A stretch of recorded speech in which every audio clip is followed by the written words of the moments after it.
Mesdames et messieurs, bonsoir et bienvenue sur Sahel TV. Tout de suite, les principaux titres de ce journal. La campagne électorale entre dans sa deuxième semaine. Les candidats continuent de sillonner les wilayas de l'intérieur à la rencontre des électeurs.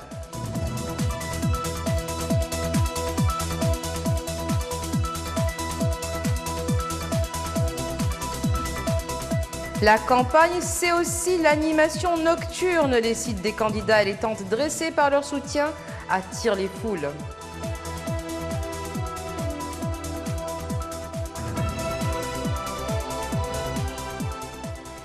26 blessés après un tir de missile sur l'aéroport d'Eba en Arabie Saoudite. La Mauritanie condamne cette attaque revendiquée par les Houthis.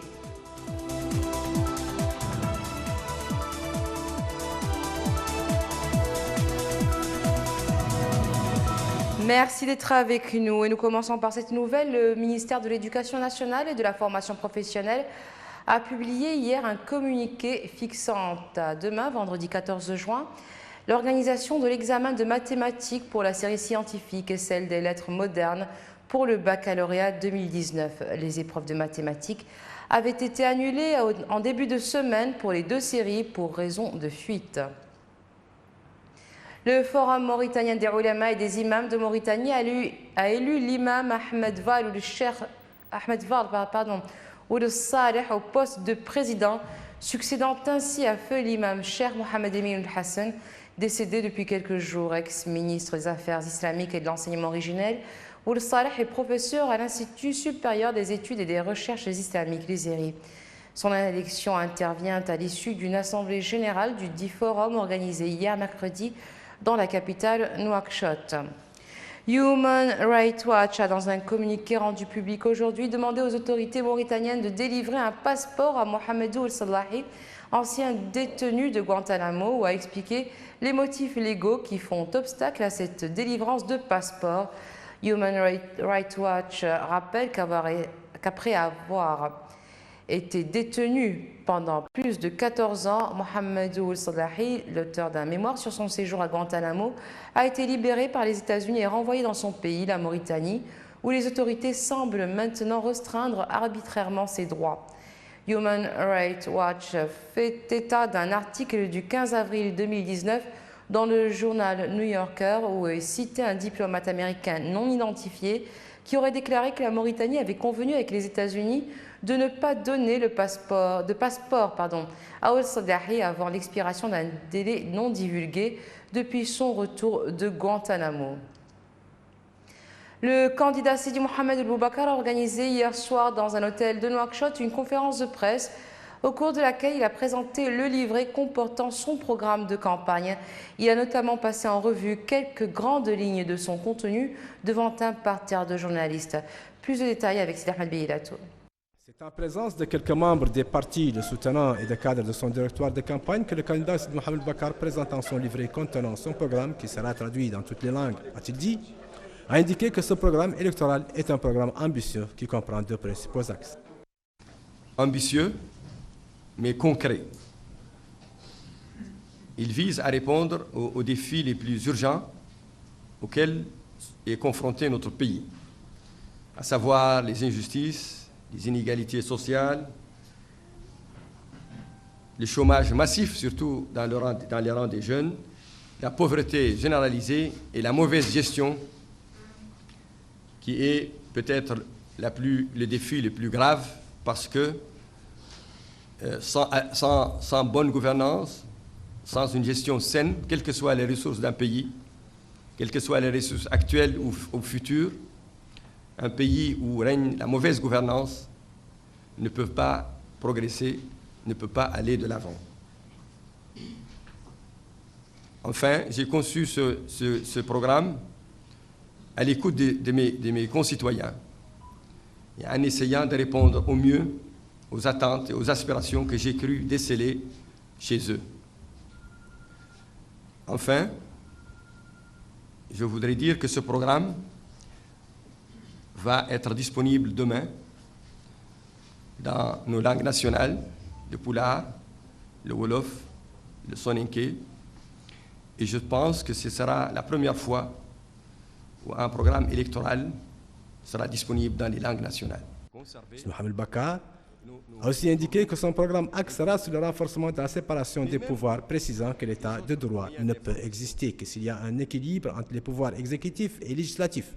Le candidat a souligné que le système constitutionnel actuel souffre d'un déséquilibre du point de vue des textes et des pratiques, ainsi que du point de vue des compétences du président de la République. Dans le domaine de l'enseignement, le candidat a précisé qu'il œuvrera pour un enseignement de qualité pour tous, un enseignement qui fait preuve d'équité et qui aspire à élargir le cercle de connaissances et de compétences pour une génération entière, insistant sur la volonté de parvenir à l'objectif de l'enseignement pour tous.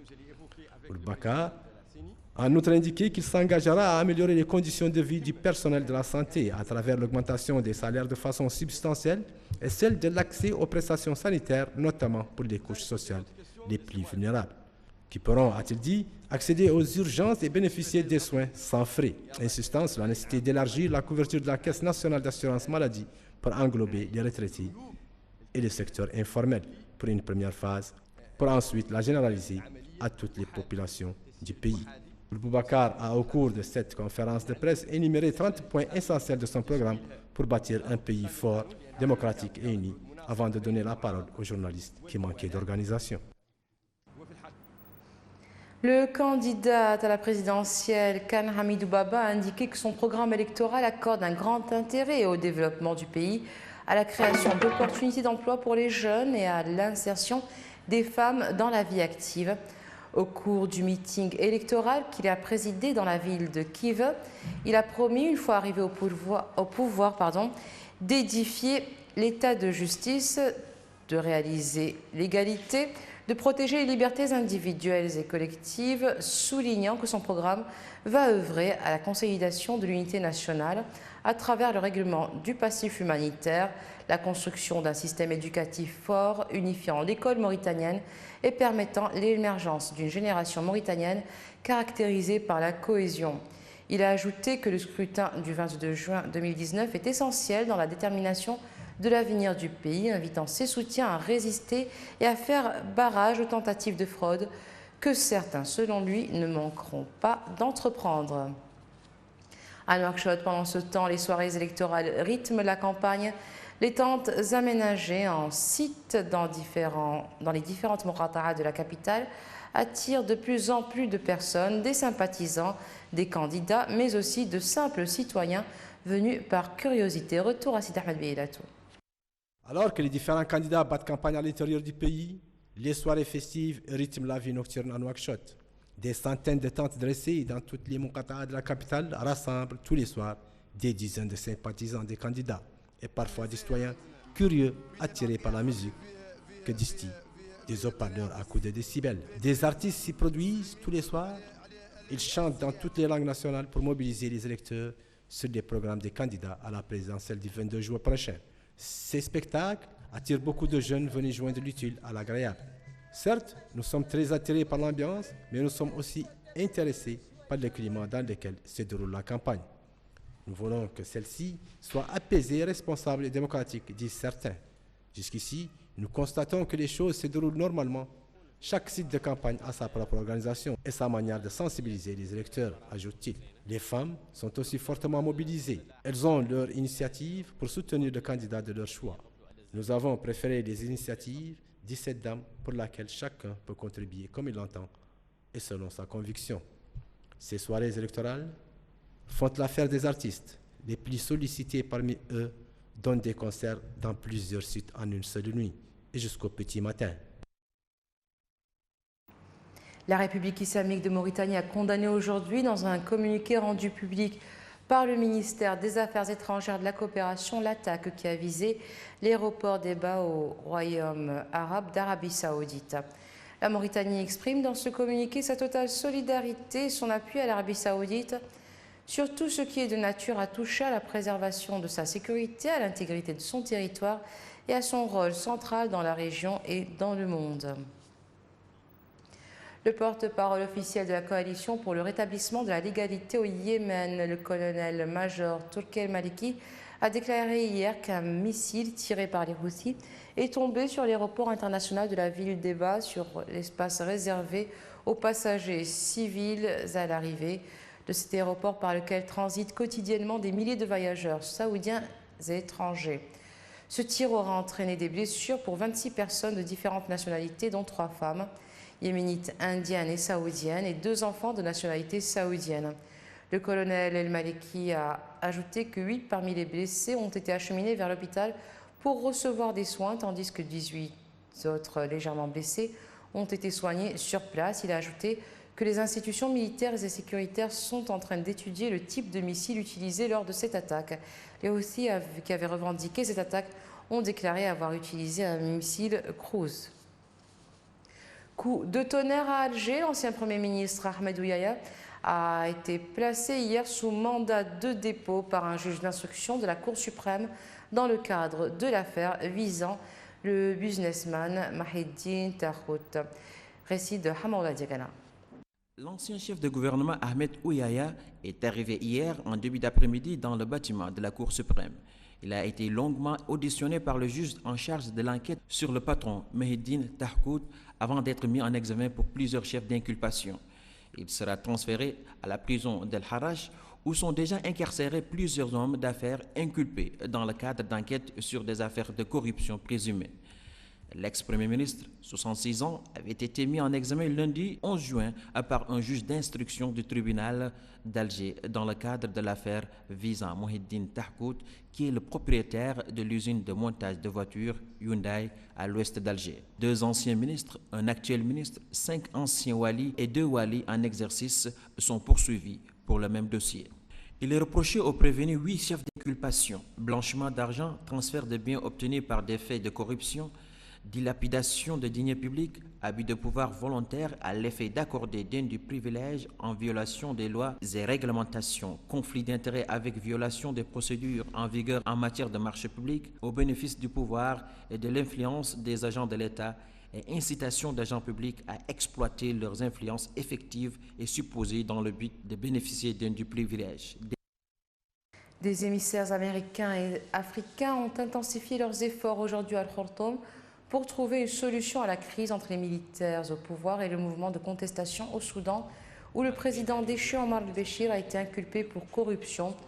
Pour maintenir la pression sur ce conseil, une campagne de désobéissance civile a quasiment paralysé la capitale Khartoum de dimanche à mardi, malgré le durcissement de la répression enclenchée avec la dispersion sanglante le 3 juin dernier du sit-in devant le quartier général de l'armée à Al-Khartoum. Et c'est grâce à une médiation du Premier ministre éthiopien Abiy Ahmed que les chefs de la contestation ont cessé la campagne de désobéissance civile et accepté le principe d'une reprise des pourparlers avec le Conseil militaire. Les États-Unis et l'Union africaine, qui appellent à un transfert du pouvoir aux civils, ont dépêché des émissaires à Al-Khartoum qui ont eu des réunions avec des responsables soudanais et des meneurs de la contestation.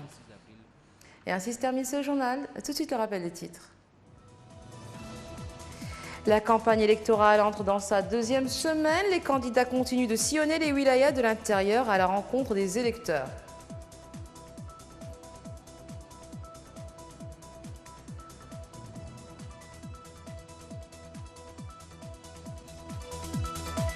La campagne, c'est aussi l'animation nocturne. Les sites des candidats et les tentes dressées par leur soutien attirent les foules.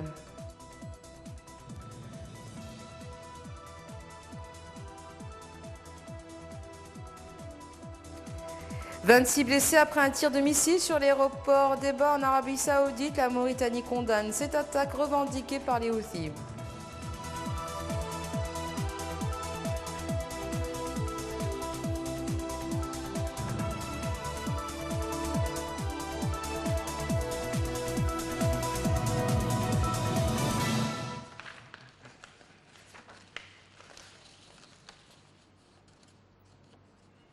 Merci d'être resté avec nous. Excellente fin de soirée sur Sahel TV.